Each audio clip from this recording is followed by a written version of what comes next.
Alhamdulillahi Rabbil Alamin. Wassalatu wassalamu ala ashrafil anbiya'i wal mursalin. Sayyidina wa maulana Muhammad ibn Abdillahil mab'uuthi rahmatan lil alamin. Wa ala alihi wa sahbihi ajma'in. Wa man tabi'ahum bi ihsanin ila yaumiddin.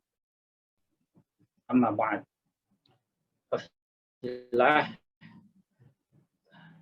Rahimakumullah. Alhamdulillah, tidak henti-hentinya puji dan syukur kita panjatkan kehadirat Allah Azza wa Jalla atas limpahan nikmatnya yang terus menerus tidak henti-hentinya dianugerahkannya kepada kita semua.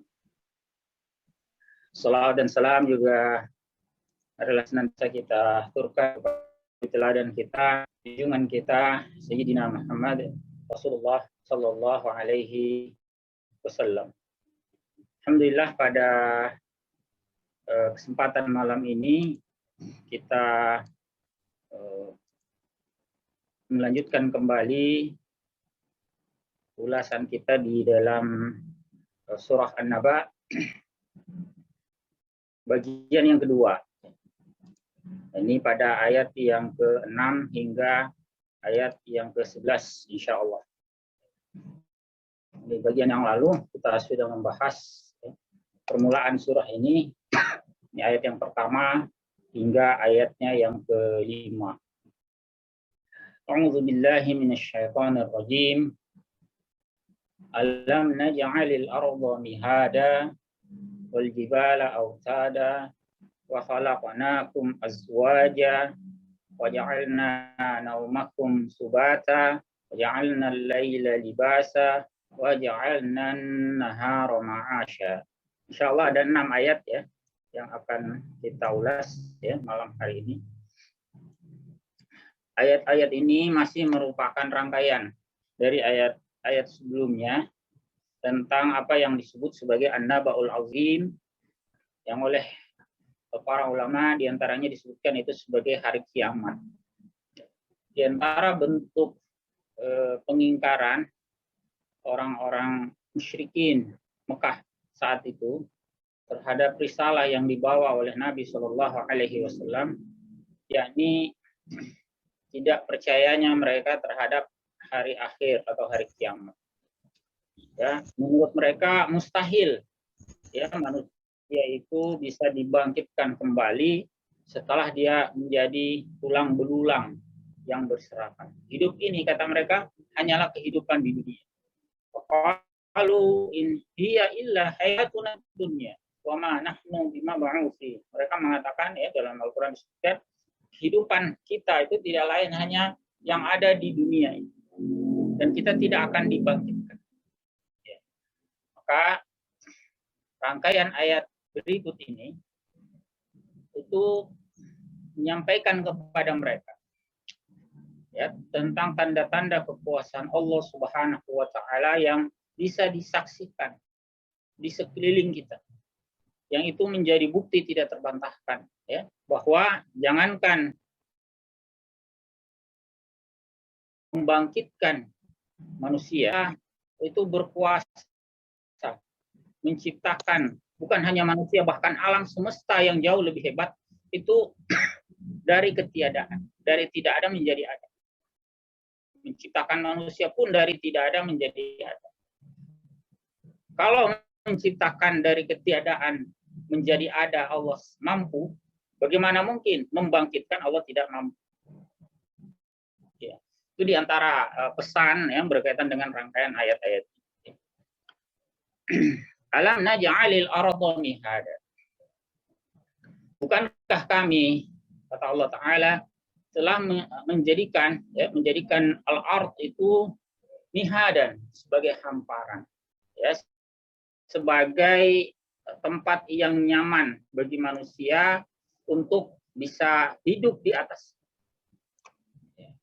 Imam Ibnu Katsir ketika menjelaskan ayat ini, beliau menyatakan ya mumahhadatun lil khalaiq atau mumahhadatan lil khalaiq. Ya, bumi itu menjadi hamparkan untuk makhluk yang ada di dalam. Zalulal lahum, ditundukkan untuk mereka. Qaratan sakinatan sabitah.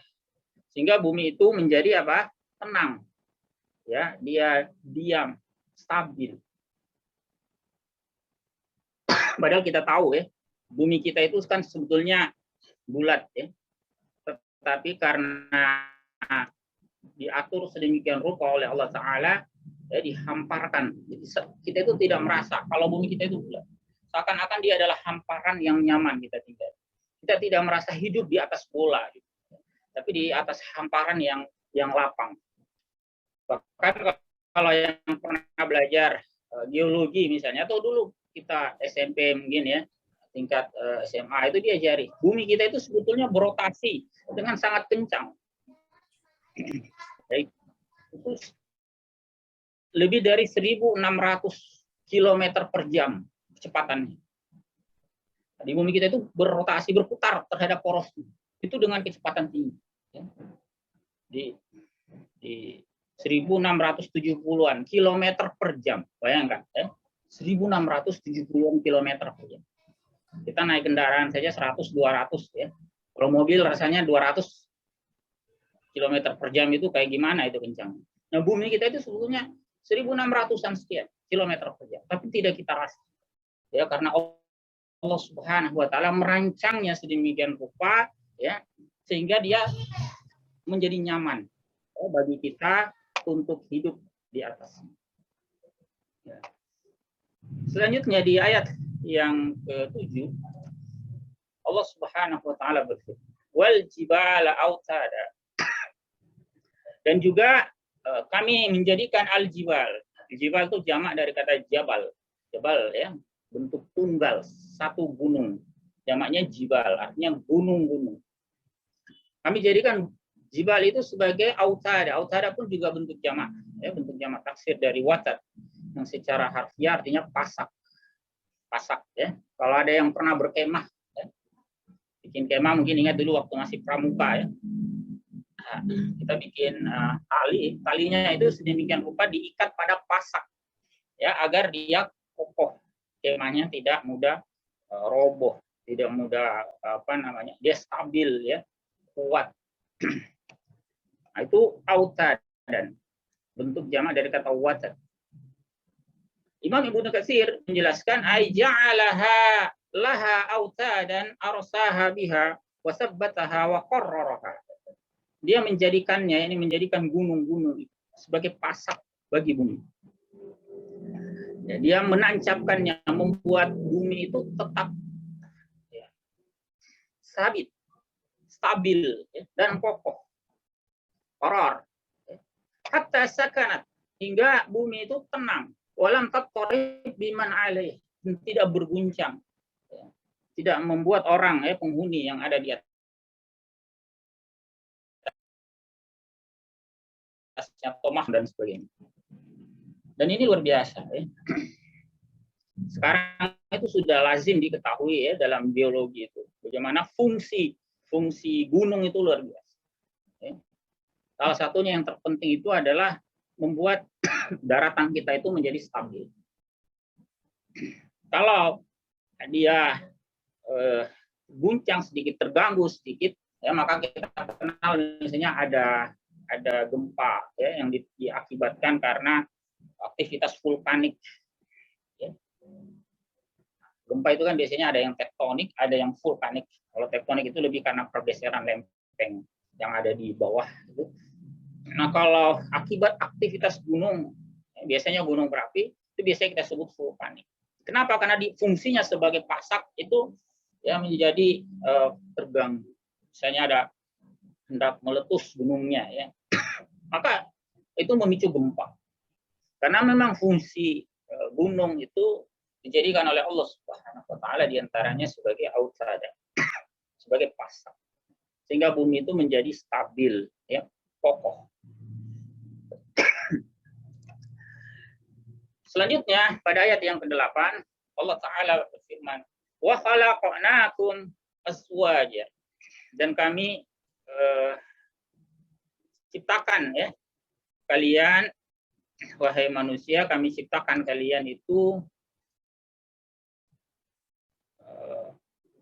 berpasang-pasangan. Azwajan. Al-Qushairi menjelaskan bahwa makna azwajan itu berarti diciptakan dalam ragam bentuk yang berpasangan. Ya, misalnya zakaron wa unsa, ada yang laki-laki, ya, ada yang perempuan. Ya. Wa hasanan wa qabihan, ada yang hasan, ada yang baik, ada yang buruk, ya. Wa ghairu dzalik dan lain. Ya, dan ini fenomena yang bisa kita saksikan di sekeliling kita. Lalu ayat yang ke-9, Allah Subhanahu wa taala menyatakan wa ja'alna naumakum subata. Kami menjadikan tidurmu, ya, tidur kalian itu sebagai subatan, sebagai sarana untuk beristirahat. Subatan maknanya ay rohah. Ya, rohah. Subatan rohah, istirahat. Kalau rohah ini biasa kita terjemahkan dalam bahasa Indonesia dengan rehat, ya. Sama maknanya istirahat. Kalau istirahat itu dari istirahah. Kalau rehat itu dari kata rohah. Adopsi dalam bahasa Indonesia. Rahatal lakum, yakni sebagai rehat bagi kalian, litangqati'u an harakatikum allati ta'ibtum biha fi nahari. Agar kalian itu terhenti dari gerak yang kalian tuh lelah karenanya di siang hari. Ya, lazimnya kita itu di siang hari, ya, bekerja, ya, mencari nafkah, menghidupi keluarga, ya, dan seterusnya. Nah, itu biasanya kita melakukannya di siang hari.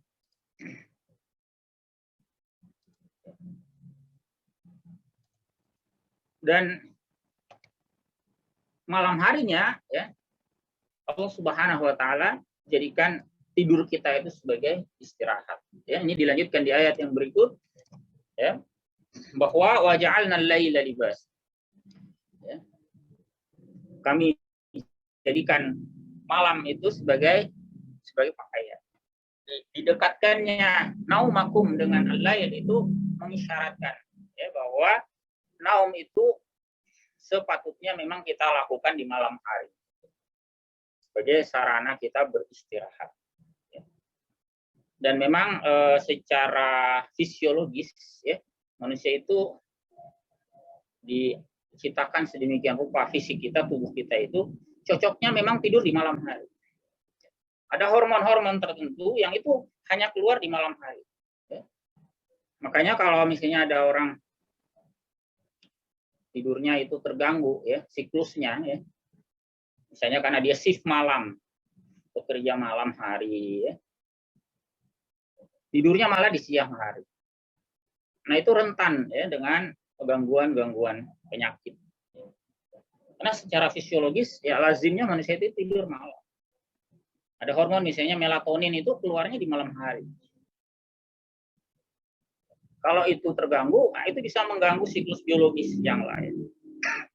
Nah, makanya malam itu lazimnya kita gunakan untuk tidur, ya, beristirahat.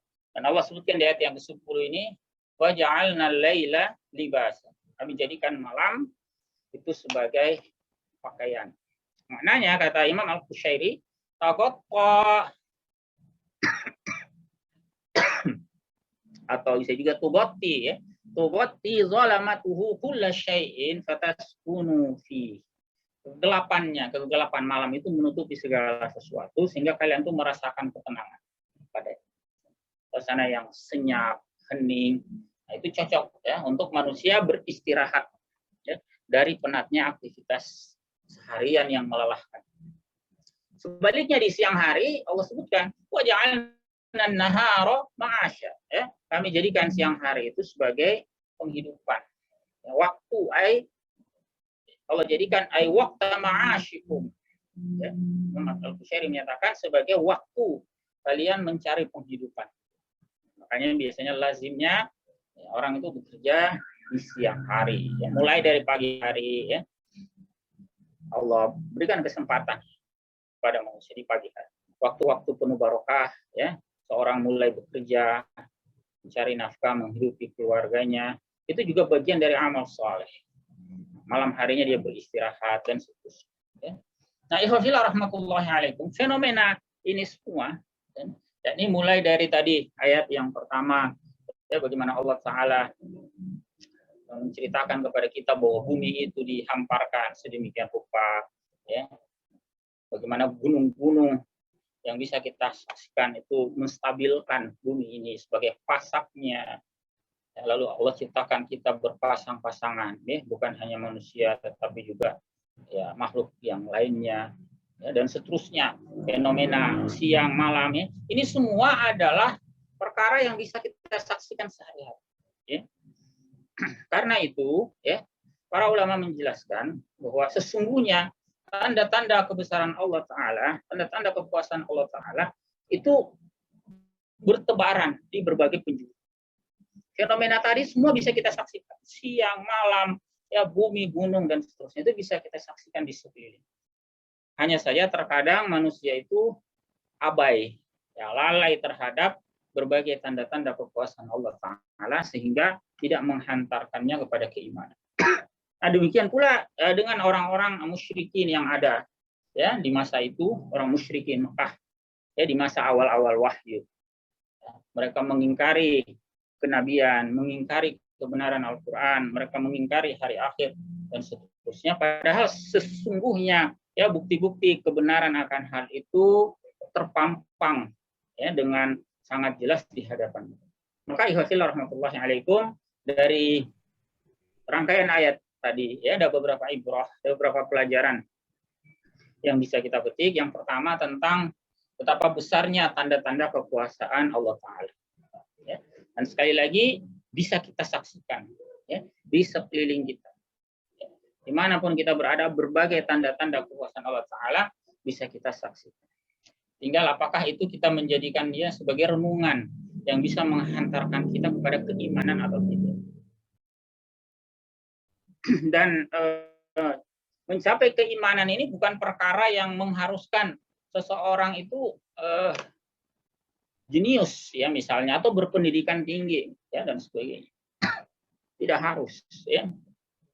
Makanya dahulu Al-Asma'i itu pernah menceritakan tentang perihal orang Badui yang orang Badui itu masuk Islam.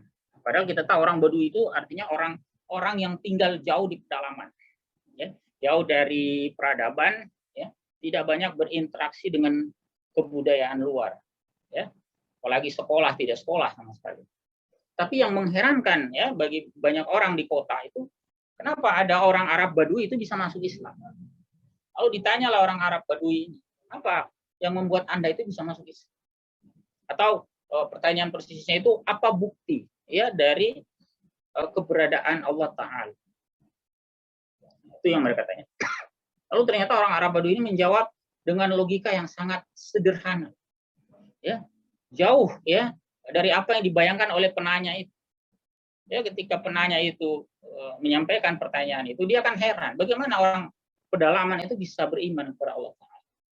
Karena dipikirnya yang beriman itu berarti orang yang dekat dengan peradaban, ya, berpendidikan atau punya intelijensi yang tinggi, ya, dan sebagainya. Ternyata orang Arab kampung ini, pedalaman ini masuk Islam. Ditanya tentang keberadaan Allah. Maka sebelum menjawab itu orang Arab Badui justru heran dengan pertanyaan itu. Jadi ketika menanggapi pertanyaan tersebut, orang Arab Badui itu berkata, ya subhanallah. Ya, itu ungkapan keheranan. Jadi seakan dia itu ingin menyatakan pertanyaan macam apa itu. Oke? Bagaimana mungkin kalian orang kota bertanya tentang apa bukti keberadaan Allah Ta'ala? Padahal buktinya itu sangat gamblang. Dan dia memberikan logika yang sederhana. Dia ceritakan misalnya, ya, ar-rawsu yadullu 'alal hamir wal asaru yadullu 'alas safir, misalnya. Bagaimana kotoran unta, ya, kata orang Arab Badui itu menunjukkan adanya unta. Adanya jejak kaki di padang pasir itu menunjukkan ada orang yang berjalan di situ.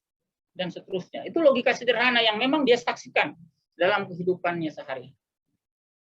Lalu setelah menyampaikan logika sederhana itu, dia mengatakan, ya, maka fasama'u zatu abraj, ya misalnya, lalu langit ya dengan berbagai gugusan bintangnya, ya, kemudian gunung-gunung ya dengan lembahnya, ya, lautan dengan ombak, gelombang dan seterusnya, itu bukankah itu menunjukkan keberadaan Sang Pencipta? Itu logika sederhana sebetulnya, ya. Jadi dia menunjukkan bahwa orang Arab Badui ini menunjukkan bahwa beriman itu tidak harus orang itu berpendidikan, ya, punya intelijensi yang tinggi. Sepanjang dia mau ya mengarahkan potensi yang Allah berikan kepadanya, potensi indera, akal, ya, untuk mencermati tanda-tanda kekuasaan Allah yang ada di sekitarnya. Kalau dia renungkan itu dengan imannya, ya, dengan akalnya, lalu dia terima itu dengan hatinya, maka niscaya itu akan menghantarkan dia kepada keimanan yang hakiki. Jadi bukan perkara yang sulit, ya, beriman. Kemudian ikhwafillah rahmatullahi alaikum, yang kedua, ya, ibrah yang kedua ini juga menunjukkan kepada kita bahwa Allah Ta'ala itu mampu menciptakan, ya, semuanya itu dari ketiadaan. Awalnya tidak ada menjadi ada. Dan Allah pun mampu memusnahkan semuanya jika dia berkehendak kelak. Karena itu tidak ada yang sulit, ya, bagi Allah Ta'ala untuk mewujudkan hari kiamat. Apalagi sekedar membangkitkan manusia. Manusia itu diciptakan dari tidak ada menjadi ada saja Allah mampu. Lalu apa sulitnya Allah membangkitkan? Sudah ada tinggal dibangkitkan. Ya, maka ikhwafillah rahmatullahi alaikum, rangkaian ayat ini ya menjadi bantahan telak atas pengingkaran orang-orang musyrikin terhadap iman kepada hari akhir. Ya, mudah-mudahan kita bisa mengambil ibrahnya. Ya Allahu a'lam bishawab. Demikian ikhwafillah rahmatullahi alaikum, ulasan kita pada 6 ayat dari surah An-Naba, ayat ke-6 hingga ayat yang